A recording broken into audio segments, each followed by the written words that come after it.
नमस्कार सर्वांना, श्री स्वामी समर्थ. तुम्हा सगळ्यांचं आपल्या चॅनलमध्ये खूप खूप मनापासून स्वागत आहे. आजचा दिवस तुम्हाला खूप छान आनंदाचा जाऊ दे ही स्वामींचरणी प्रार्थना करते आणि आजच्या व्हिडिओला सुरुवात करूया. तर आजच्या व्हिडिओमध्ये आपण अतिशय महत्त्वाची सेवा बघणार आहोत आणि या म्हणजे सेवेसाठी बऱ्याच ताईंच्या बऱ्याच दादांच्या कमेंट्स आल्या की ताई आम्हाला नोकरी लागत नाही आहे किंवा नोकरी जी आहे त्या नोकरीमध्ये प्रमोशनसाठी सेवा सांगा. किंवा काही असे लोक असतात जे बेरोजगार असतात, ज्यांना काहीच म्हणजे नोकरी टिकत पण नाही, लागली तरी ती टिकत नाही किंवा नोकरीच लागत नाही. आणि काही असे लोक असतात ज्यांच्याकडे डिग्री आहे, सर्टिफिकेट्स आहेत, एज्युकेशन सगळं आहे, सगळी म्हणजे सगळीकडचं नॉलेज आहे, तरी पण त्यांना मनासारखी त्या म्हणजे पाहिजे त्या पॅकेजची नोकरी त्यांना लागत नाही. इंटरव्ह्यूमध्ये म्हणजे बाद होतात किंवा असं काही जर तुमच्यासोबत घडत असेल किंवा पाहिजे त्या पॅकेजची नोकरी तुम्हाला लागावी असं वाटत असेल किंवा मनासारखी नोकरी हवी असेल किंवा आहे ती नोकरी चांगली आहे पण त्या नोकरीमध्ये प्रमोशन जर तुम्हाला हवं असेल, तर ह्या सगळ्यासाठी तुम्ही आज जी काही आपण सेवा बघणार आहोत ती सेवा करू शकता.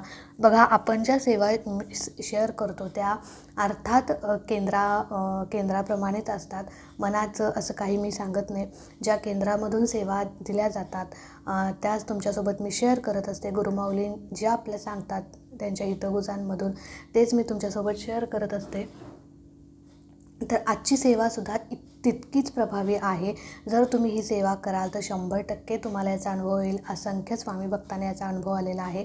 बऱ्याच जणांनी ही सेवा केलेली आहे आणि सेवा पूर्ण व्हायच्या आत त्यांना त्यांच्या मनासारखा जॉबही लागलेला आहे.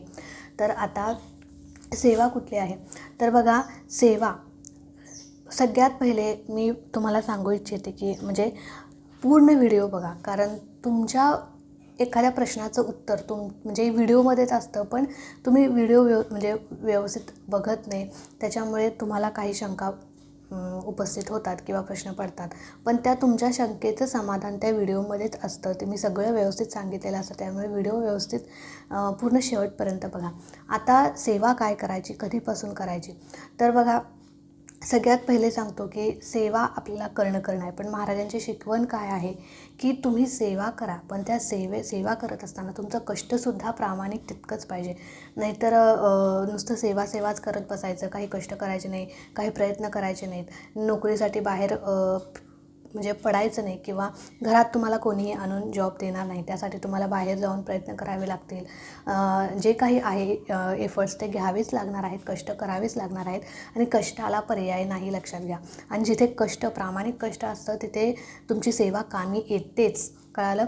म्हणून कष्ट प्रामाणिक करा, तुम्ही एफर्ट्स घ्या आणि नक्कीच तुम्हाला तुमच्या कष्टाचं फळ मिळेल आणि सेवेची अनुभूतीसुद्धा येईल.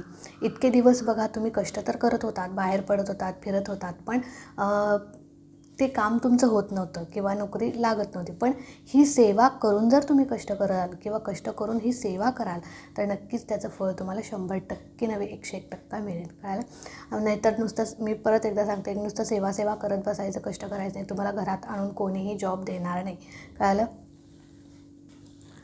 तर घरात आणून तुम्हाला कोणीही जॉब देणार नाही, कळालं. तर आता हे झालं. त्याच्यानंतर आता सेवा काय करायची, तुम्ही कुठल्याही दिवसापासून ही सेवा सुरू करू शकता.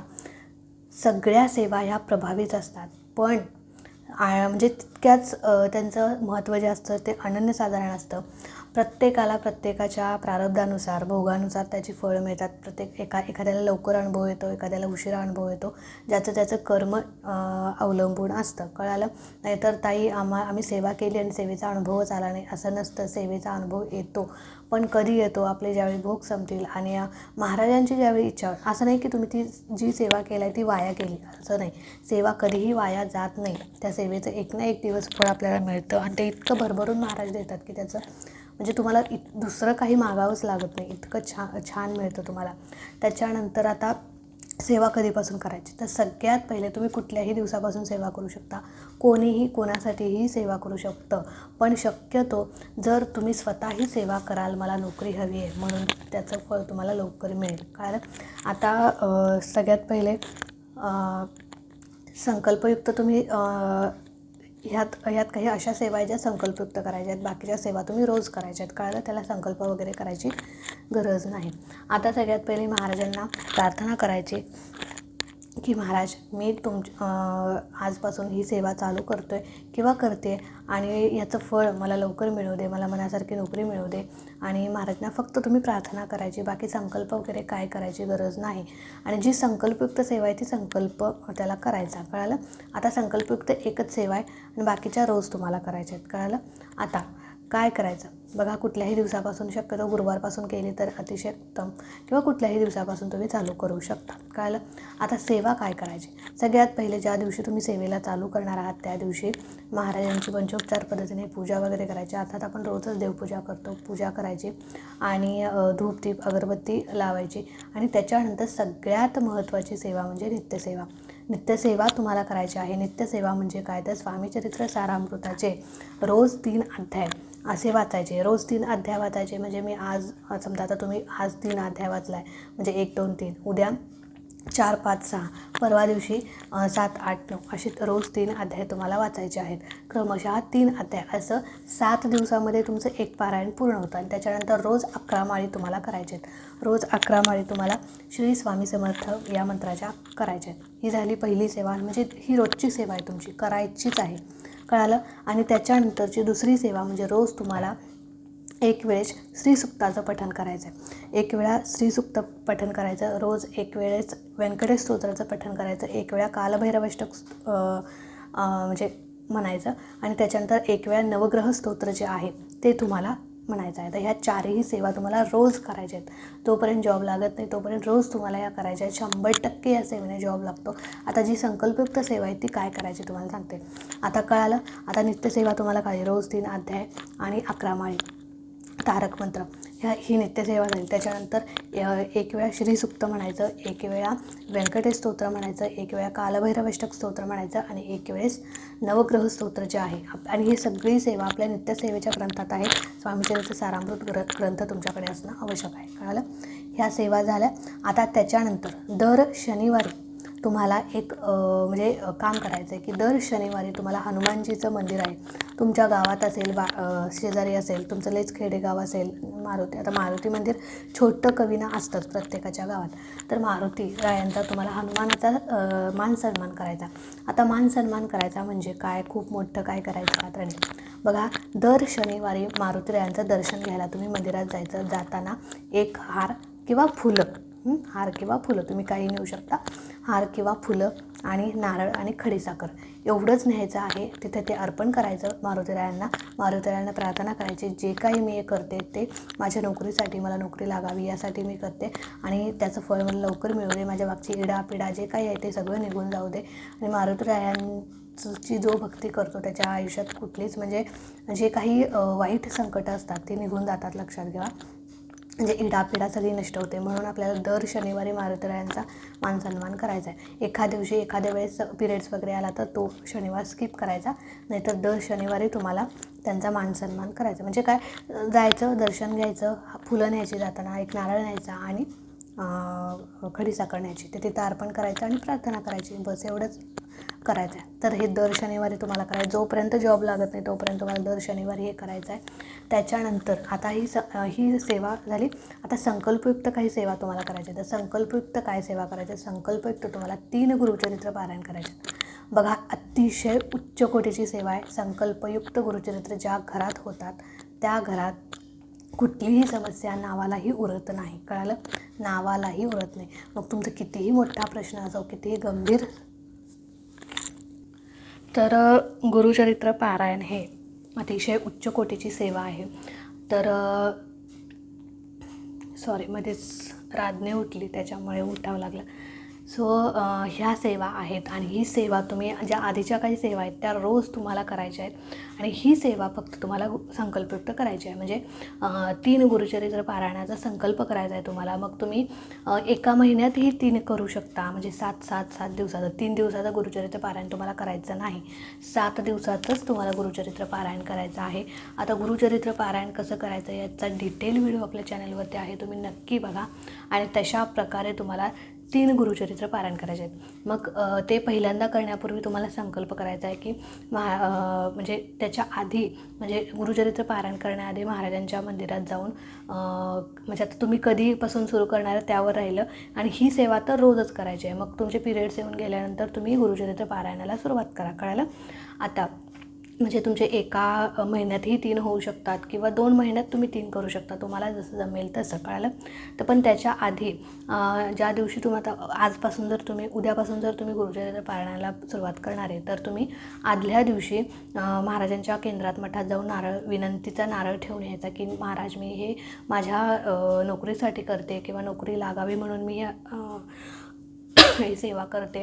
ही सेवा माझ्याकडून निर्विघ्नपणे पूर्ण होऊ दे आणि जे काही मला हवं आहे ते लवकर मिळू दे, असं महाराजांना प्रार्थना करायची. तो नारळ तिथेच महाराजांना अर्पण करायचा आणि घरी यायचं आणि दुसऱ्या दिवशी पारायणाला सुरुवात करायची.